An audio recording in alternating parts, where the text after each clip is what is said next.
Maayong adlaw kanatong tanan na napadayta sa atong another nga vlog. So pa ta nagsugod na ay nagsinamok nga bata dinhi nga nagsigtuplok-tuplok sa tong kompresor. Ay. Mana. Man. Unsa man to?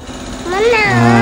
Sa diri nga bahay na to nang ginapang secure og gianda mga to mga gamit og tanan nato nga ipapilit.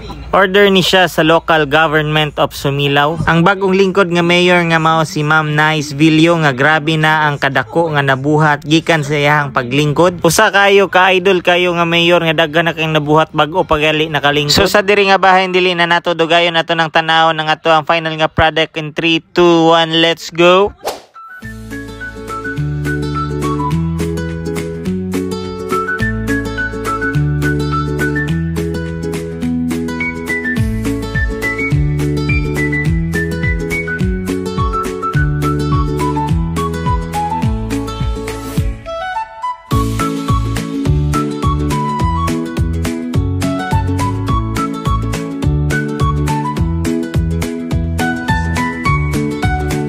Kung nakaabot na ka diri nga part sa tong video, ayo kalimot nga like, follow and share. Ug daghang salamat sa inyong pagtanaw. Till next time.